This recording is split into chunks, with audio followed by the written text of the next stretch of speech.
Ladies and gentlemen, welcome back to the Persian and The Cowboy podcast. As always, he's the Persian, I'm the Cowboy. And today we're going to be talking about the updates on the border situation that we have going on. The Biden administration is definitely sweating it out, and we're going to hear more about the Persians' outtake on how they're responding to these issues. We all know Kamala is your favorite lady, so please tell us how she's doing. I hate that fucking woman. She's a nasty cunt. But anyways, that's there you go. It's okay. He's Australian, folks. Don't worry. Anyways, but the situation on the border. So we went from having one of the most safest borders in the world under the Trump administration to having one of the most unsafest borders in the world. Unsafest borders. I like that word. Yeah. Nice. Unsafest. It is not a safe place right now. And the problem is you have people coming all over the world from Mexico, from Central, South America, the Caribbean, and now you have people even making the journey from China to come illegally into the country. So right now at the border, we have mass migration of illegal immigrants coming into this country who want a better life for themselves. And many of those people are like you and I, Cowboy. They want freedom. They want wealth. They want the ability to do better for their families. I mean, many of them are good people, but some are not good people. They're nefarious characters. So the problem is the Biden administration halted the construction of the Trump border wall, which we need a barrier. We need a wall between the United States and Mexico. You have illegal drug activities there. You have drug trafficking. You have human trafficking. You have other kind of crimes happening. And the Border Patrol, these poor guys, they're not equipped to fight this problem. You barely have any military presence on the border. So now you have the governors of Texas, Governor Abbott, and the governor of Florida, Ron DeSantis, sending in their troops, their National Guard troops, to Texas. DeSantis is helping Governor Abbott and basically combining their National Guard forces to help patrol the border because it's getting out of control. And you have other Republican governors and even some Democrat governors who have decided to do this because the mass migration of all these illegal immigrants is so overwhelming that they don't know what to do with it. The federal government is non-existent with this problem. It's insane that it's gotten to that point where the governors have to step in and send a National Guard to do what the federal government should be doing in that situation. Well, I mean, the federal government, it's a federal problem. The federal government has to step in and say, you know what, I'm not going to send the National Guard. I'm going to send actual military. There needs to be 100 to 150,000 ground troops on the U.S.-Mexico border. The Army Corps of Engineers needs to finish the construction of the Trump border wall and do an eminent domain on the land that's in between to seize that land and pay the landowners and get this wall connected and finished because this is a problem. I mean, in some parts of the U.S.-Mexico border, you have little fences that you and I can basically hop over to go there. Well, hold on a second.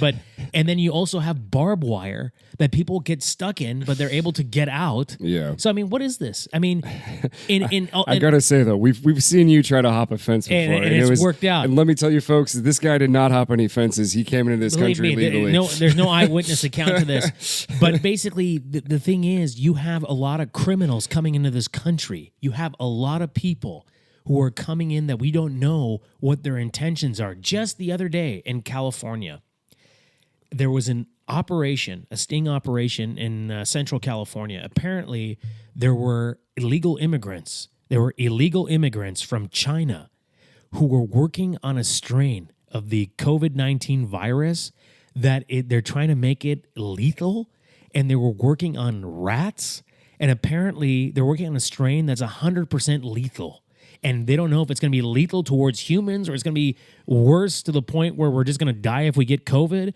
but thank God this operation went down. It was all over the news, especially in conservative news media. The liberals didn't want to talk about it, but thank God for the law enforcement there that arrested these individuals because God knows what was happening in that lab. And can you imagine another lab leak? Can you imagine another lab leak and our economy completely collapsed? Yes, it was a lab leak for sure. That didn't accidentally spill out by any nefarious it was methods. a lab leak. Can you imagine this gets out? So anyways, you have nefarious characters from China who are basically making a deadly strain, chemical and biological warfare to cripple us as a nation and to cripple our economy. Okay? And they illegally came into this country? And they illegally came in through the U.S.-Mexico border.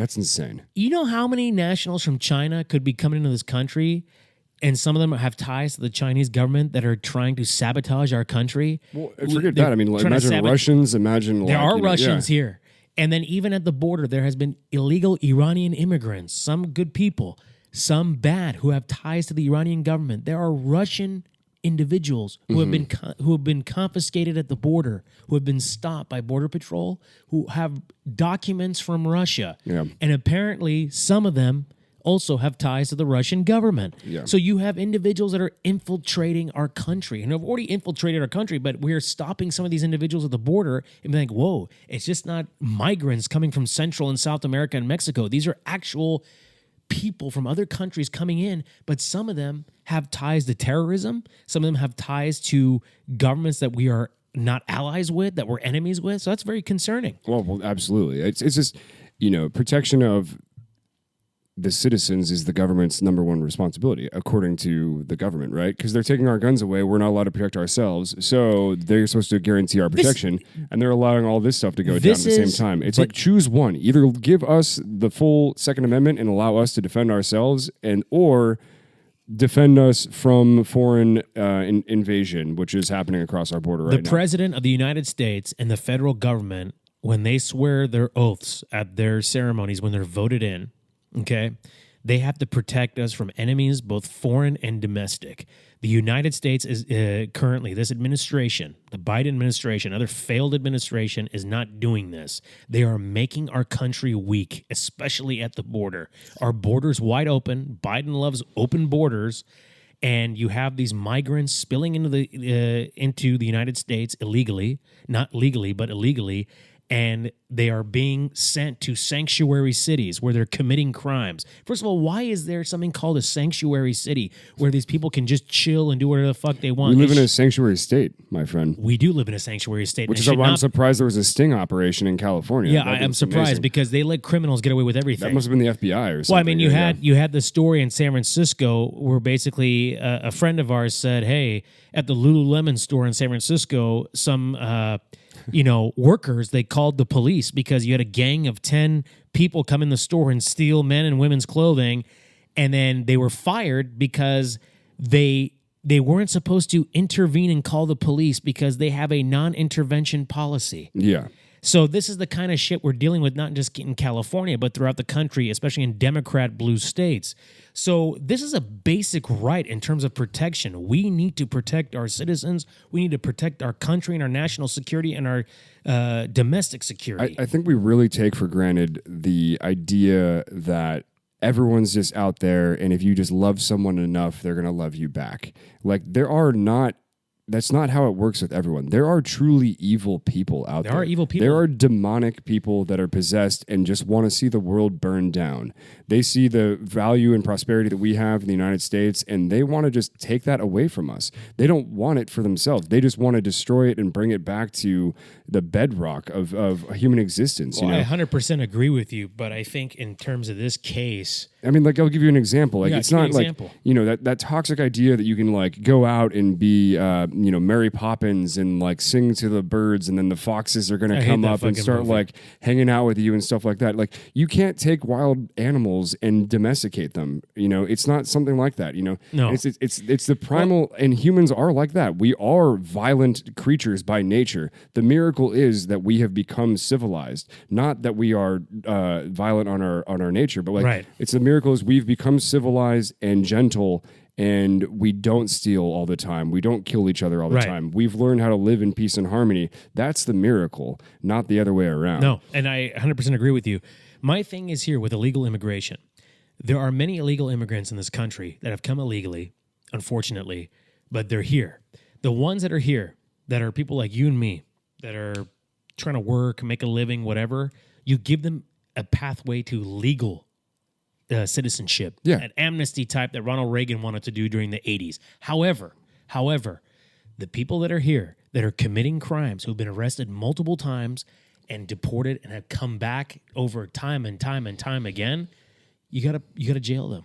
because this process is repeating itself. You have in multiple cases throughout the United States, we have had multiple illegal immigrants commit crimes from all over the world, not just from Mexico and Central America, but from all over the world, and they've been arrested so many times. But they're back in the system. They're back in the country. Well, it sounds like the illegal immigrants coming across the southern border aren't even primarily Mexican at this point. They're not. They're from all over the world. We Yeah. can't generalize that part, but I will say that we need to have a militarized border. There's a few step process. Number one, before we build this wall, hopefully Trump comes back and finishes the wall and make it even higher, that we need to send a warning to Mexico and tell Mexico, look, we have a problem with drugs.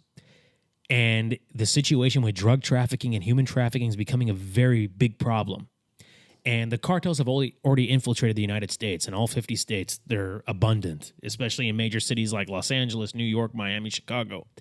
But in the end, we have to send a warning. If you guys don't clean up your shit on your side of the border, we will have no choice but to intervene militarily and help you with your cartel problem and eliminate the various cartels and send in special operations and special American forces to hit them hard. Number one. Number two, the United States has to seize all the land that is privately owned in an eminent domain and to pay the landowners triple, quadruple their value to connect the border and make the wall. Because the border between the U.S. and Mexico, you have desert, you have mountains, you have rivers, you have canals, you have creeks. They have to connect it. There's hills, whatever the fuck. They have to connect it. The other thing is you have to expand Border Patrol, give them more resources. But besides that, we need at least 100 to 150,000 troops on the U.S.-Mexico border to help the Border Patrol and National Guard patrol that area. We have to have that. We have to have better technologies, constant drones flying and monitoring the situation. And in the end, if there is a migrant approaching, the border wall, or if there's some sort of opening or whatever, you have to give them the warning. We're going to shoot and kill you. We're going to shoot and kill you if you come in this country, because we cannot afford that. We cannot afford it. It is a very dicey situation. We have children.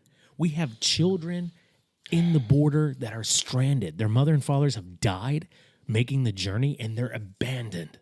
You have sexual crimes going on. You have these coyotes that are bringing people in, human traffickers. I mean, I don't know what to say, but the United States needs to give the warning to Mexico. They have to give the warning to Mexico and be like, if you're not going to clean up your shit, and we already know the Mexican government's in bed with the cartels, we're going to fuck you up. Well, and that's the saddest part about it is the human trafficking that's going on. People that are being moved across the border against their will, kids that don't have any choice of the matter, and just, losing their parents is just a huge tragedy in itself. For me, I think it boils down to, it's not an easy fix. It's not something that can be done over time. It's a very complex issue, but you can make this better. But the problem is, and I don't mean to cut you off, I'm going to let you go, but the Biden administration needs to be investigated for their handling of the border. I know one of his people in charge of managing his deputy, I think his name is Mayorkas. Mayorkas, this guy is a failed secretary for Biden's administration that handles the border and immigration. He's being impeached. Damn. He's being impeached because he's fucked it up. He's fucked it up so bad. You have migrants that are being dumped in cities like New York and California and all that because the Republican government's like, you know what? Fuck you. You guys created this mess. I'm going to send it back. And they're doing the right thing. That's hilarious. But there's so many crimes that are happening in these cities now, even more than before, because it's the Wild West. The police are so understaffed and so they don't have resources to combat this. Yeah. Like, they're flying with our taxpayer money. There are illegal immigrants in this country who are getting cell phones when they come to the United States. They're given cell phones by the U.S. government, food, shelter. Who's paying for that? We are. We are. Yeah. And that's unacceptable. Well, we have infrastructure in this country that needs fixing, education that needs fixing. We have our healthcare system that needs fixing. And we're giving migrants from all over these countries, illegal immigrants, all these benefits and healthcare and cell phones and this and that. What the fuck? It's absolutely amazing how much money we are giving to everyone else other than the United States citizens. No. It's like we're the ones that have been here the whole time, playing by the rules, and we're giving money to Ukraine, we're giving money everywhere else, all of these other nations, the foreign aid, all this stuff, and we're giving the migrants that are illegally coming across the border all this benefits as well too. We're incentivizing this. We are absolutely incentivizing this to happen. It makes perfect sense. And I'm like, the United States didn't used to have borders. We had open borders. They were just wide open deserts that people could just walk on in if they wanted to come into our country. But that was before we had Social Security, before we had all of these welfare programs that guaranteed like a certain standard of living. If you came to the United States in like the mid 1800s, you were on your own. You had to make your own way. You had to figure it out times, from there. Baby, you know? old times. Yeah, so you didn't come into this country unless you were very confident that you were going to get it done. What was it? Was it 1882, the Yellowstone 1883. thing? 1883, yeah. That one sums it up perfectly. They got all these German immigrants that have just come over there just thinking like, hey, we're going to try to make this work. Little do they know, they got to like fight their way up the freaking like go to Oregon, prairie. remember? Well, yeah, the whole thing is just insane. It's trying to, it was the Wild West. And if you came here, it was on your own dime. Now we got citizens that have been here living on, welfare and whatnot for 100 years now. And they are just milking the system the whole time, They do it all the time. And so I'd rather have a hardworking immigrant that comes in and is actually going to make the country a better and stronger country than some citizen that's family's been here for a couple hundred years that's just doing jack shit and just on TikTok trying to do silly dances the whole time. And again, so here's my solution though. Solution. So it's not an easy solution, but first thing we do, we have to secure the border. We have to know who's coming into our country and who's going out of our country. We just need to know that bare minimum so that we can find the drug traffickers, we can find the human traffickers, and we can stop that at the border before it gets into our nation. We find the nefarious people that are trying to come in and shut that down before they come in. So once we know who's coming in, who's coming out, then we can figure out how many new immigrants we're letting in each year and how much right there. I think that's a fair thing right there. We can compromise on how many new citizens are coming in and becoming Americans. That sounds good. Then the question becomes, what do we do with the people that are already in the United States? That's the tricky bit right there. I like the process of looking through their criminal record, seeing what they've done. Are you here to work? Are you here to make a better life for your family? Do you have kids that are also having a better life? We need to figure that stuff out from right there. And if they are attempting to live the American dream, if they're attempting to make the world a better place, if they're adding to the United States and making the United States a stronger country, and the key thing is they share our values. They like our republic. They like our freedoms. They can assimilate. Yeah, well, yes, assimilation, but like I view that. Yeah. Assimilation is kind of a weird word that I'm like, I don't know if that's the right word. Share our values. Do you agree on what the United States is founded upon? Freedom, democracy, the pursuit of happiness, everything in the Constitution right there. Is this what you want to live your life like? Or do you want to come here and change everything? That is, I think, the big question that we need to discern between if these people should be here or not be here. It's a difference of opinion is fine, but we have to agree on those core values and stuff right there. Then we can start the amnesty process of, okay, now you can become a citizen as long as your track record stays fine, you're not dealing drugs, you're not trafficking people, then we can take a step forward from that. Because again, I'd rather have a hardworking first generation immigrant or something like that. And we have many of those folks here in this nation than some piece of shit lazy person whose ancestors came across on the Mayflower. Yeah. That's hands down right there. We're 120% in alignment on this. 120%. But what scares me sometimes, and it keeps me awake at night, is like it just takes that one individual to come from the border, okay? That could be a radical Islamist terrorist disguised as an illegal immigrant coming into the country, or that Chinese national that could fuck with the power grid. Or COVID, or bring a pathological a biological or chemical weapon with them. Mm-hmm. Or it could be that Iranian Revolutionary Guard folks who are trying to disguise themselves as asylum seekers, but they're trying to come here and infiltrate the country. We have many of those people who have come in and we don't know. Yeah. And many of them have been caught and many of them have not been caught. Yeah. So that is a very scary situation. But I think the security of the border is a top priority for the next administration. Because this administration, we already know, please come in. I'll give you a phone. I'll give you health care. I'll give you this. I'll give you that. I'll let you fuck my wife. I'll let you do this. Like, it's ridiculous. It's ridiculous. And you don't even get to fuck his wife. So, yeah, it's just crazy. And that's the thing that, You're an American citizen. What the hell? like, yeah. this is not a good situation. This is not a good situation. Mm-hmm. Yeah, it's terrible. So that is not a good thing. Yeah. That is not a good thing. And I think this problem is only going to get worse. And whoever the next president is, hopefully it's going to be Donald Trump. Mm-hmm. I'm praying to God it's going to be him. There needs to be day one massive policy change on immigration, and they're going to have to send the military to the border. I mean, he's already wanting to send the U.S. He said, I want to have a role for the U.S. military within the United States, and meaning that I want to clean up Democrat cities, the homeless problem and the crime and the gang problem. I love that.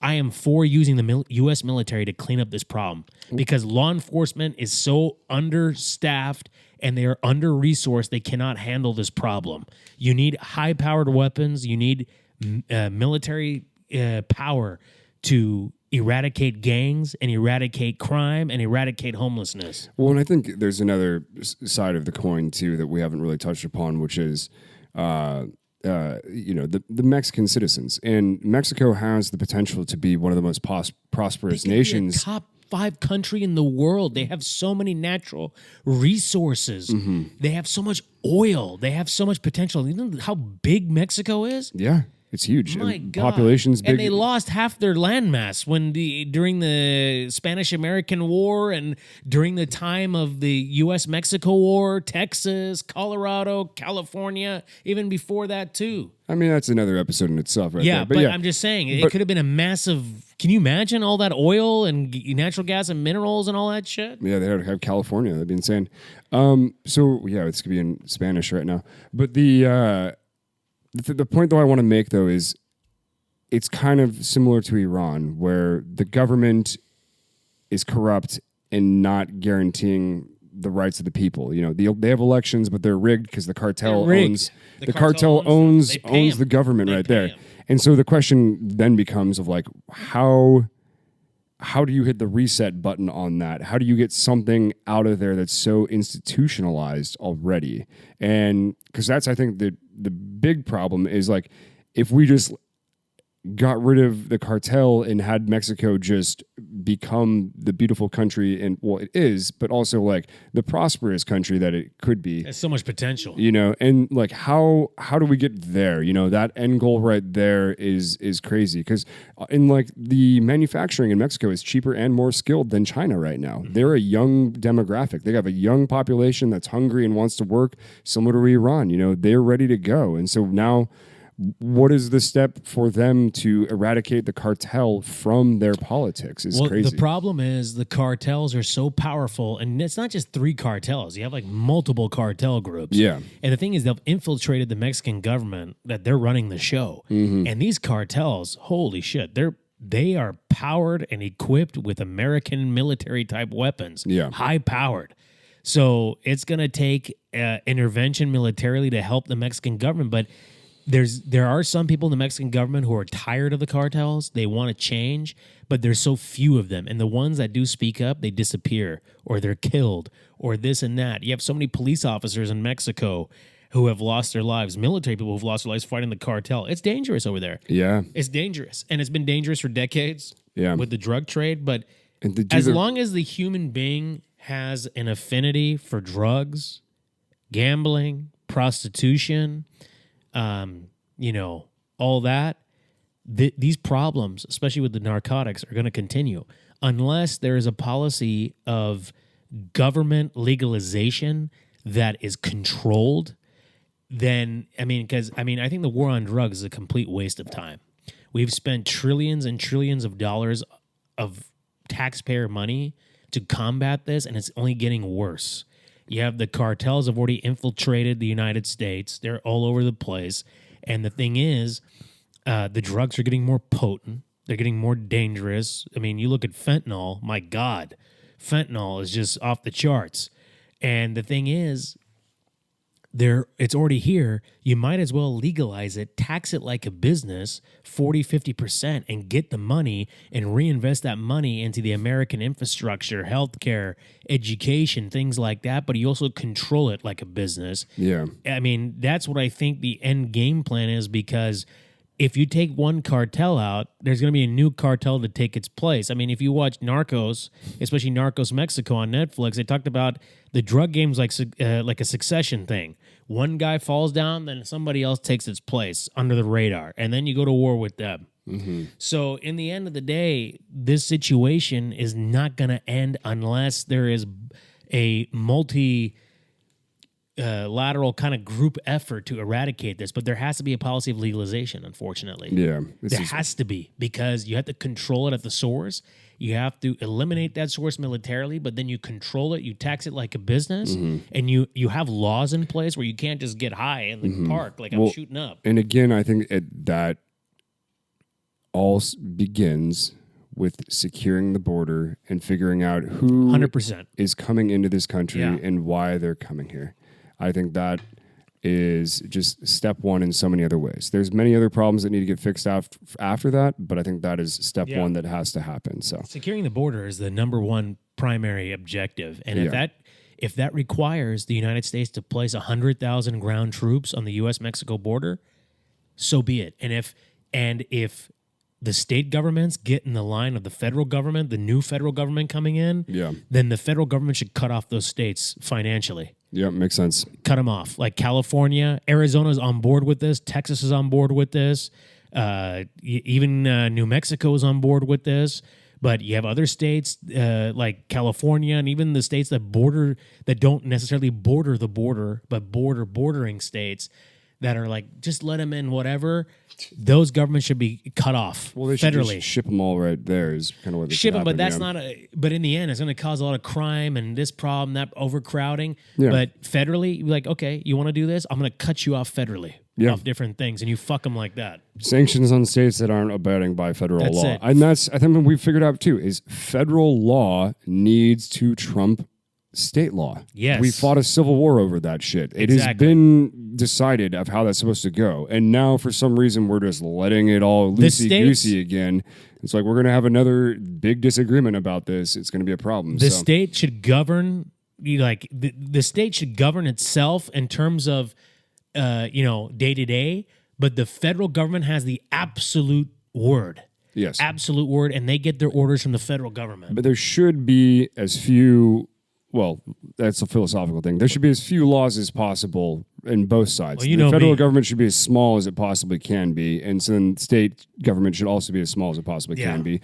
And then we should all be more focused on local elections than we should on federal elections. Local elections should mean way more to us than federal elections do, but none of us actually pay attention to local elections. And that's the thing. People need to start paying attention, because there's a lot of issues that happen day to day that go under the radar. Yep. So... anything else to add on that? That's it, folks. Thank you so much. And we'll be back again with another episode. Take care. Cheers, y'all.